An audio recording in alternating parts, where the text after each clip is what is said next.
tudo bem com vocês? Sou a professora Santina e vamos para mais uma aula de ciências? Vocês estão gostando das nossas aulas? Eu espero que sim, não é?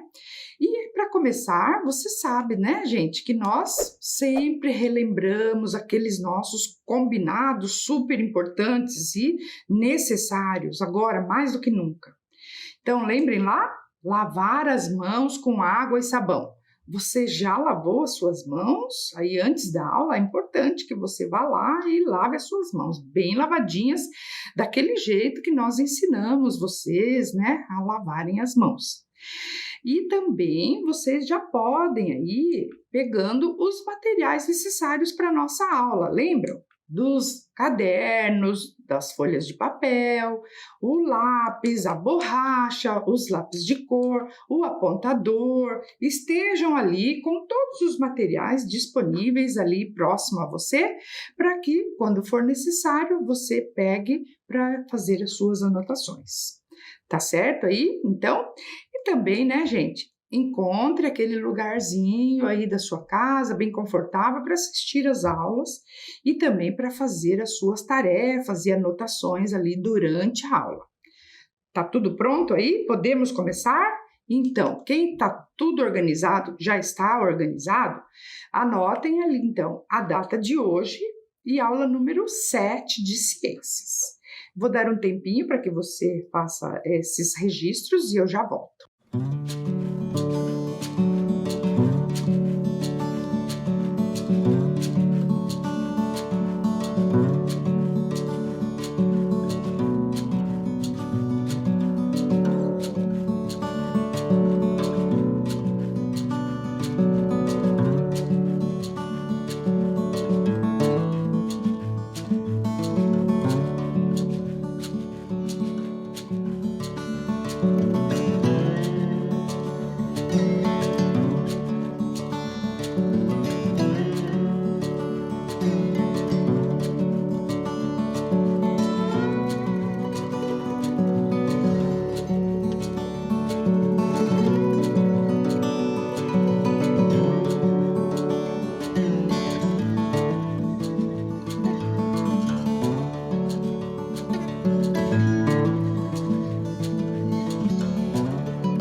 E aí, conseguiram anotar direitinho as coisas? Estão preparados? E aí, vamos lá então para a nossa aula de hoje, né? Depois de tudo isso, vamos relembrar o que nós vimos nas aulas passadas. Lembram que nós estamos estudando as propriedades físicas dos materiais, nós já estudamos algumas, lembram? Solubilidade, sobre o calor, e hoje nós vamos falar sobre mais uma propriedade, tá?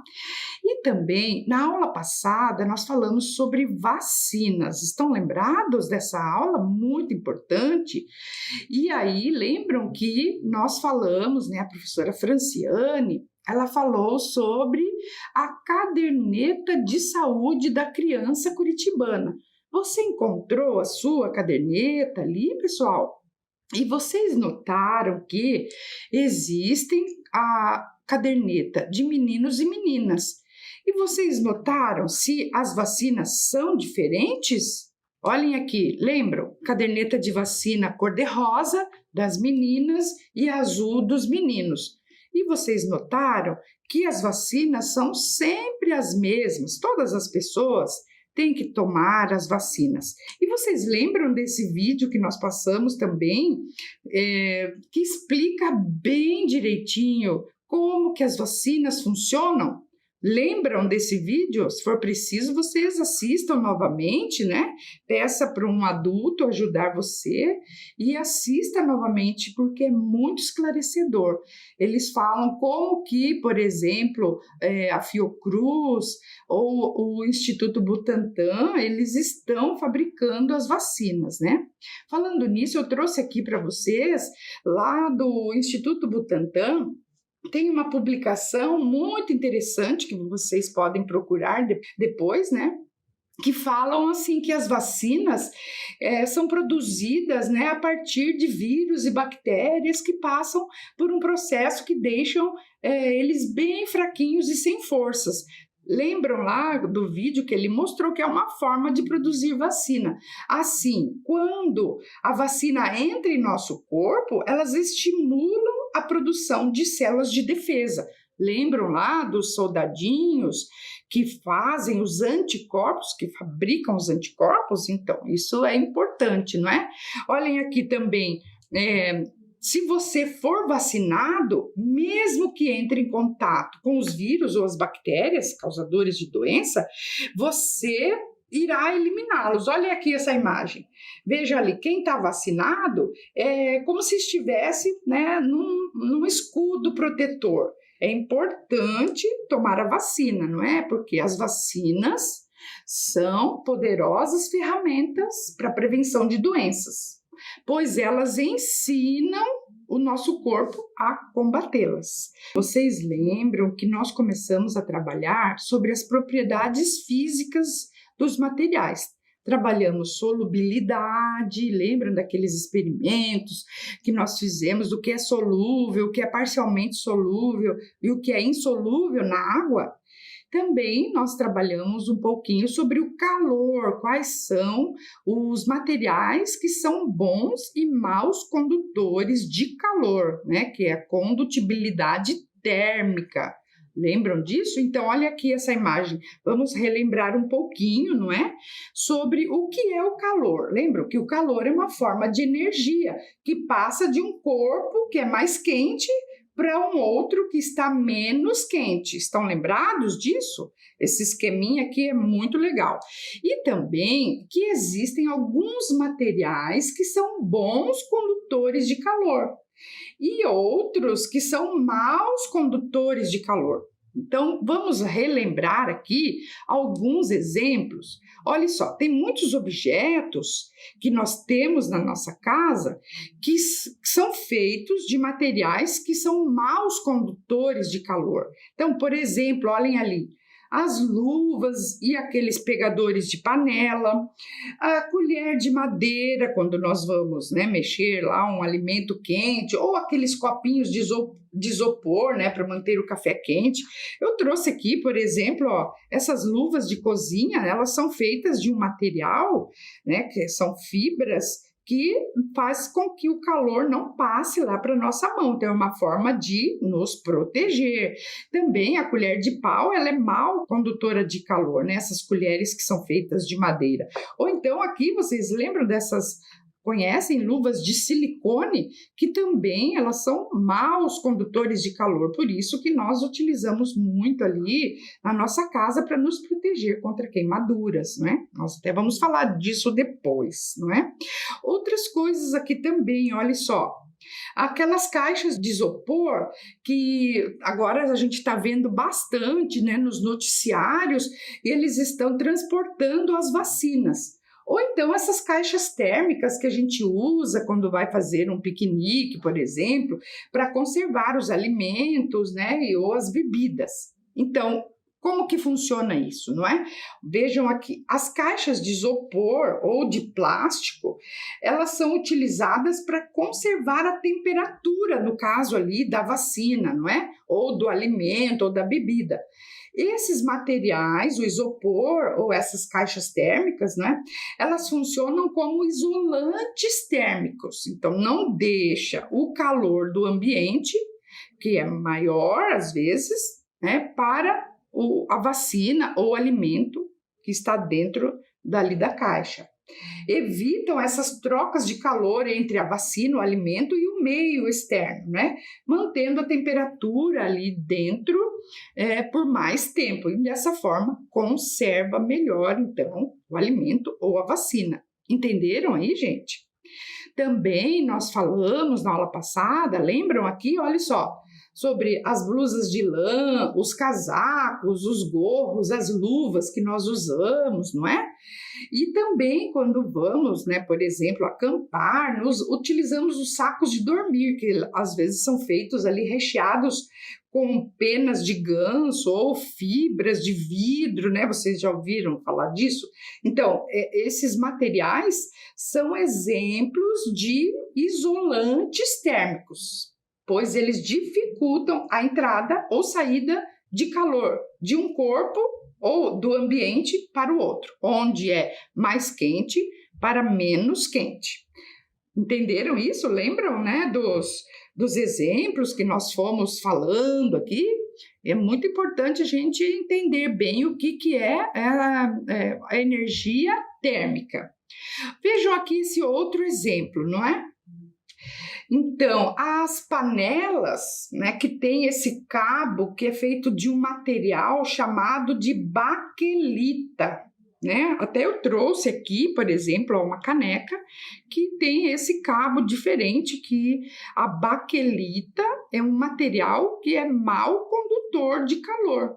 Então, e é muito utilizado ali nas panelas e canecas para evitar queimaduras, não é? Aqui o alumínio ele se aquece, mas aqui a baquelita não é? Então, todos esses materiais aqui que eu trouxe e mostrei para vocês são exemplos de maus condutores de calor ou isolantes térmicos, tá certo?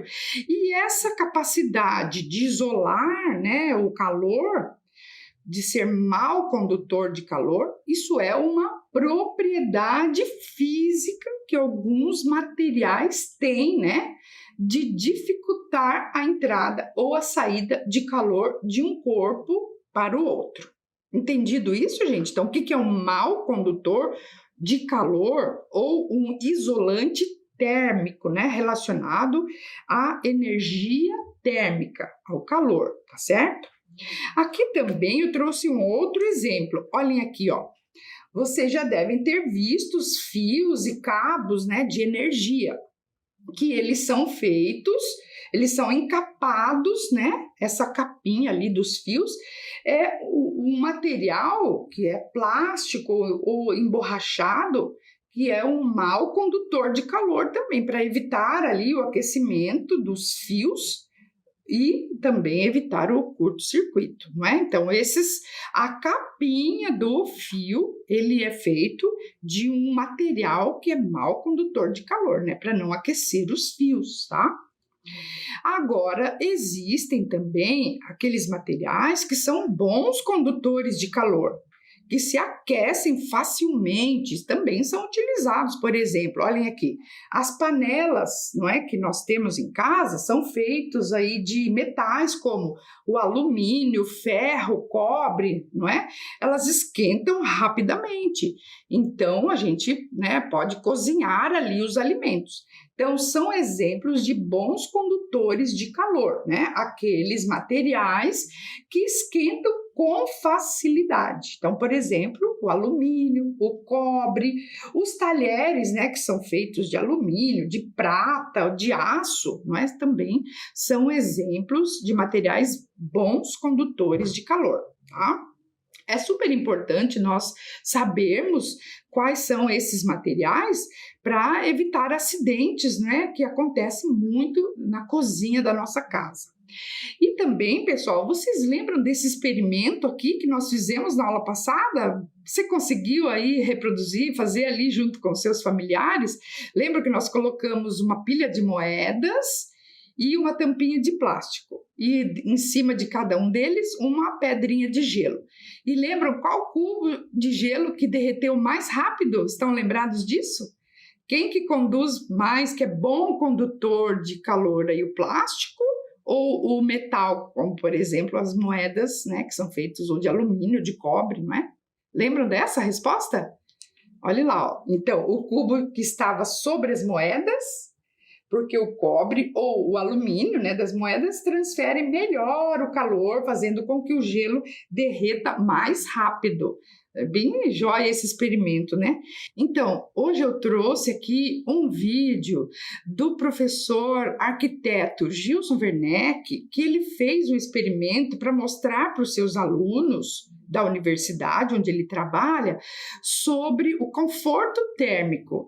E ele reproduziu, veja bem ali o experimento, ó, ele colocou uma pedra de gelo numa panela de ferro, numa travessa de cerâmica e numa tábua de madeira.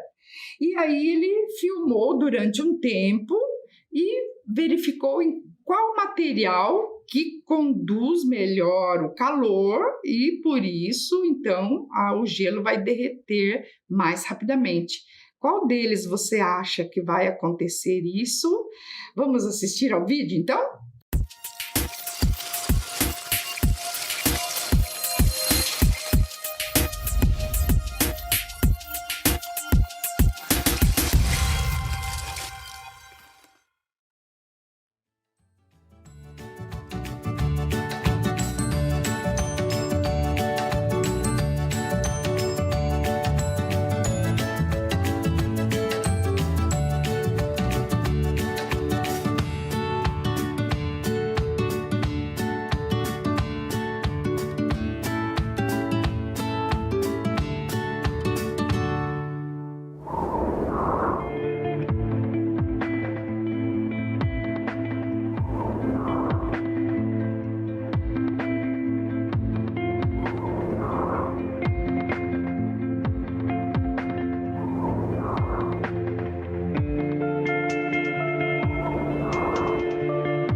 E aí, viram que bacana, não é?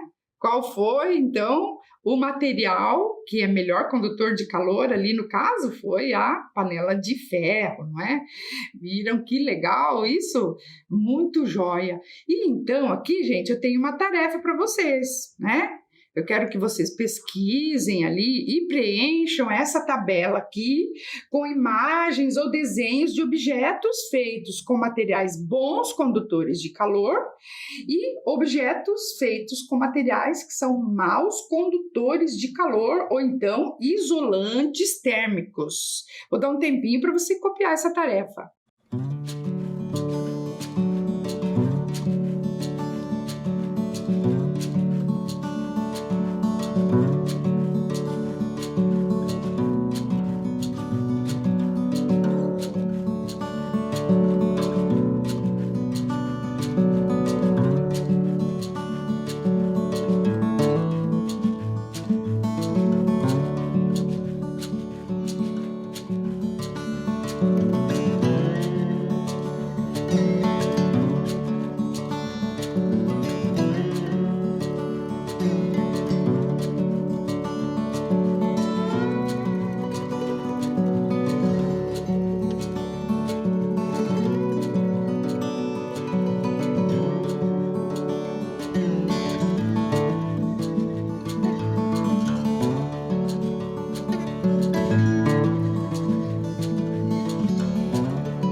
conseguiram, então, copiar a tarefa? E eu quero ver vocês fazerem direitinho ali. Procurem sempre a ajuda de uma pessoa da família aí que possa ajudar você a pesquisar.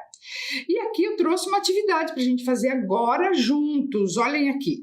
Então, eu quero que vocês me ajudem aqui a assinalar um X nos materiais que são bons condutores de calor e aqueles que são maus condutores de calor. Então, vamos lá. Ó. O isopor, o que vocês acham? É um bom condutor ou mau condutor de calor? Ou um isolante térmico, não é? É um isolante térmico, nós acabamos de ver isso, não é? E a madeira que vocês viram lá no vídeo do professor Gilson Werneck, vocês viram que a madeira também é mau condutor de calor. O gelo demorou bastante lá para derreter, vocês viram? E o cobre, gente? É bom condutor ou é mau condutor? É bom condutor, olha, as panelas de cobre esquentam rapidamente e ajudam a fazer uma comida bem gostosa, não é? O alumínio também é um bom condutor de calor, né? Que vocês já sabem. E a cortiça, vocês sabem a cortiça, né? Da rolha, por exemplo. A cortiça é um bom condutor ou é um mau condutor? O que vocês acham? É um mau condutor, não é? É um isolante também, a cortiça. E a borracha? Daquela das capas dos fios, por exemplo. Nós vimos que também é um mau condutor, é um isolante térmico, não é? E o ferro?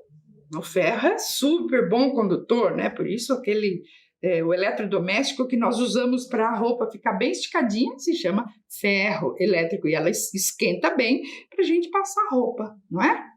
E aí, então, gostaram dessa atividade? Ajuda naquela pesquisa lá da tarefa que nós acabamos de passar, tá bom?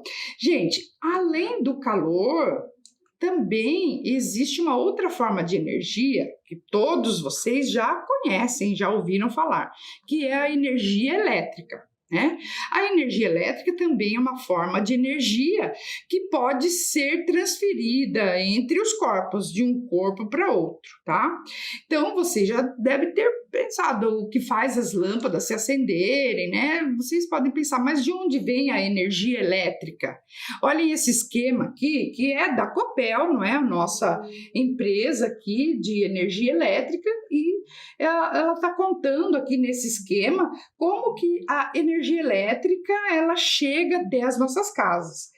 Aqui no Brasil, vocês sabem que a maior parte da energia elétrica vem das usinas hidrelétricas, né? Então, uma usina de energia, e lá a energia da água é transformada em energia elétrica ali por um gerador e depois vai para uma subestação onde ela é transformada, não é? Depois vai para as torres de transmissão de energia, que chega lá nas subestações também, onde ela é transformada, depois passa para os fios dos postes das ruas, não é? Onde tem também um transformador, e esses postes são chamadas de linhas de distribuição de energia. E chega lá até a nossa casa, no nosso relógio lá, e faz com que as coisas funcionem lá na nossa casa, tá certo?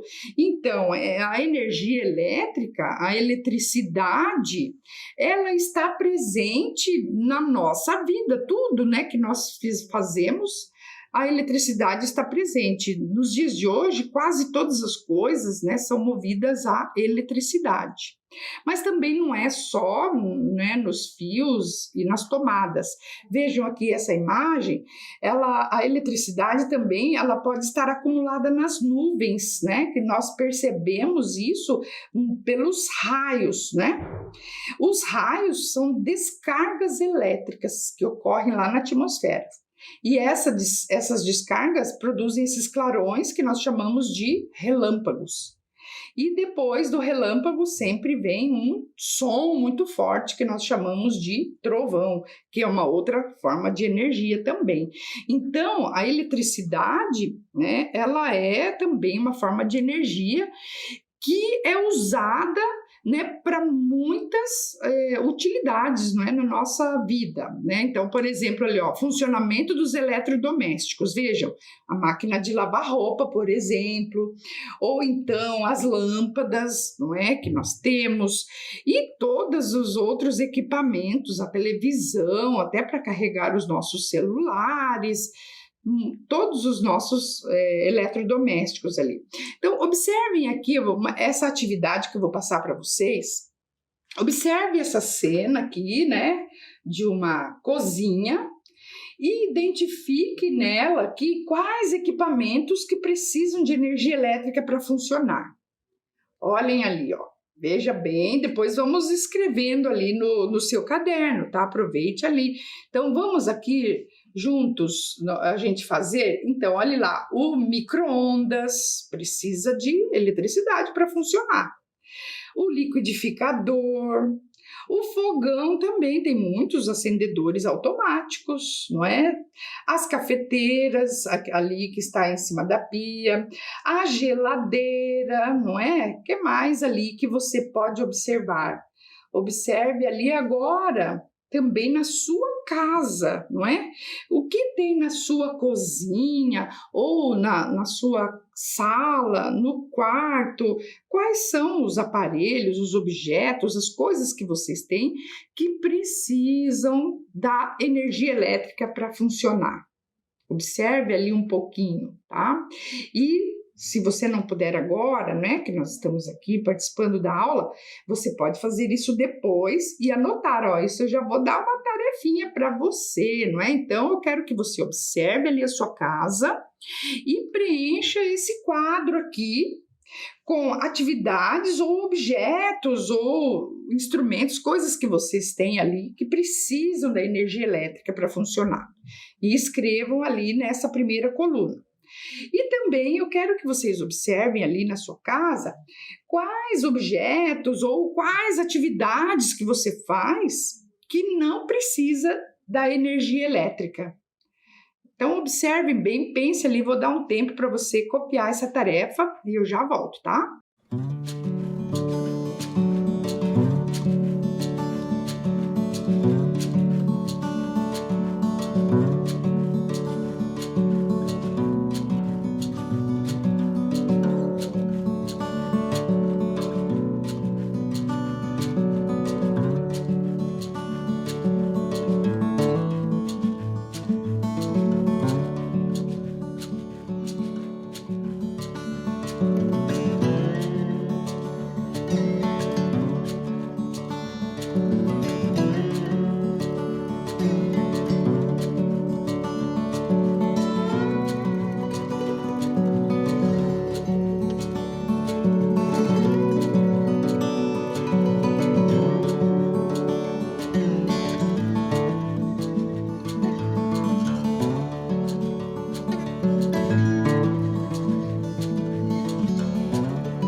E conseguiram copiar a tarefa? Temos outras que logo vem aí pela frente. Então, de materiais e atividades, de objetos que precisam da energia e que outros que não precisam da energia elétrica para funcionar, não é?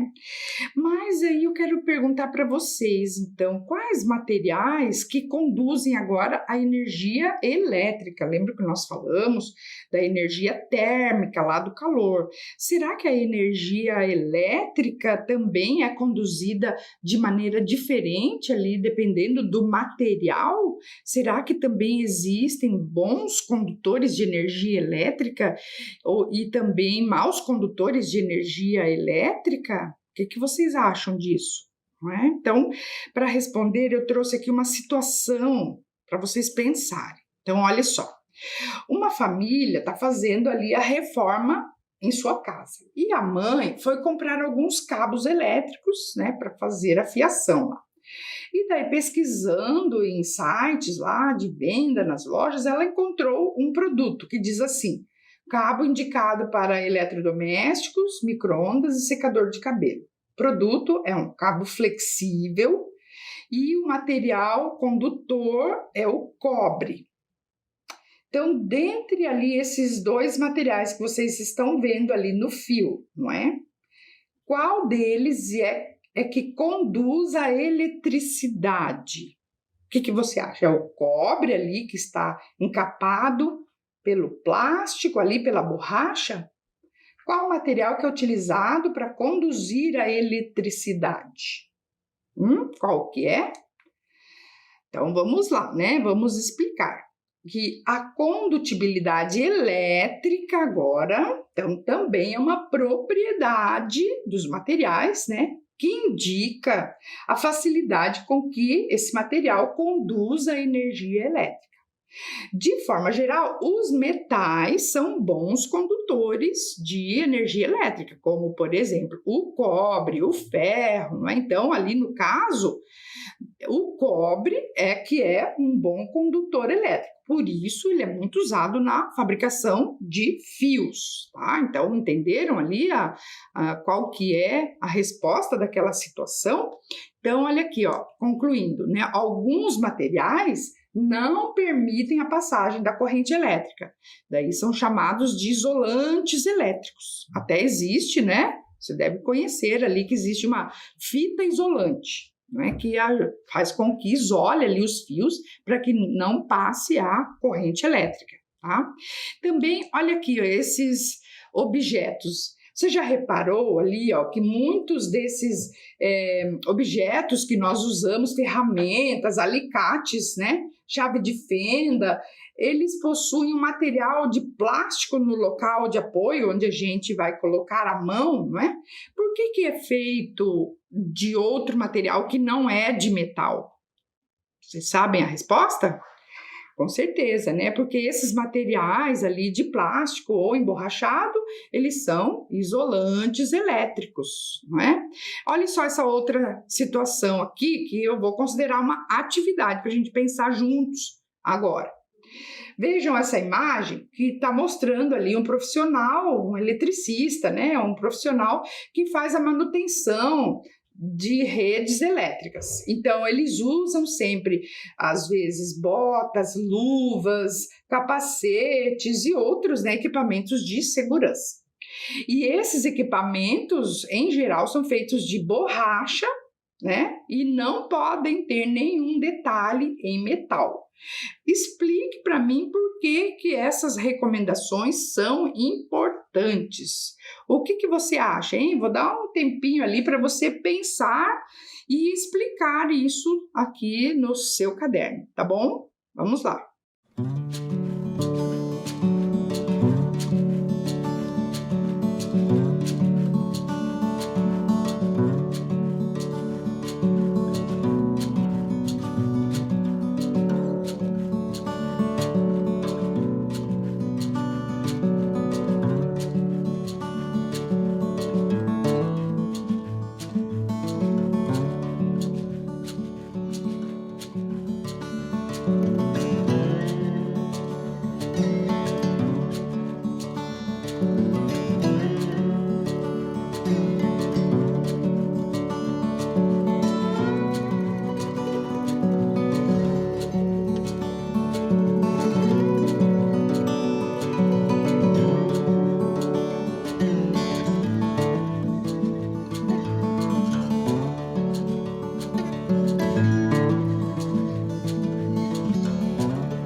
O que você escreveu ali para explicar por que é tão importante essas recomendações de uso de materiais que são isolantes elétricos?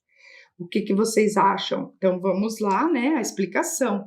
Trata-se de uma proteção contra choques elétricos, que vocês sabem que o choque elétrico ele pode ser fatal, né? Então, o plástico, a borracha, eles são isolantes elétricos, ou seja, eles impedem que a pessoa leve um choque elétrico que, dependendo, pode até levar à morte ou deixar uma sequela, né? Eu quero, então, que vocês ali preencham esse quadro com materiais que são bons e maus condutores de eletricidade. Então, ali de um lado, vocês vão escrever ou colocar desenhos ou imagens de materiais bons condutores elétricos. E do outro lado, maus condutores elétricos, materiais ou objetos que contêm materiais que sejam bons e maus condutores de eletricidade.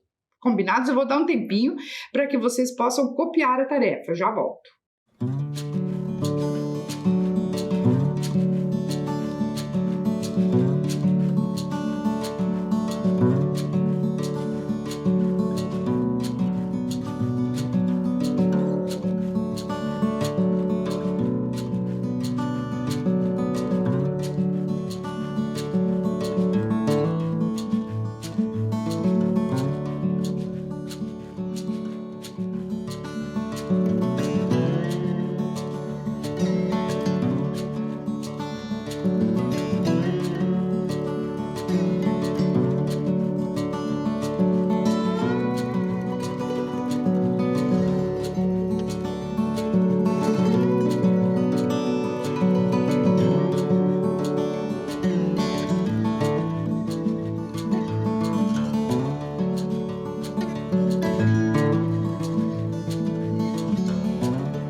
Então, conseguiram copiar ali as tarefas para vocês pesquisarem e fazerem, tá? Mas, pessoal, a nossa aula está chegando ao final. Você gostou da nossa aula? Hoje nós aprendemos um pouquinho mais sobre condutibilidade térmica e elétrica, que são propriedades físicas dos materiais. Então, por hoje é só, pessoal. Até a próxima aula. Fiquem bem e tchau!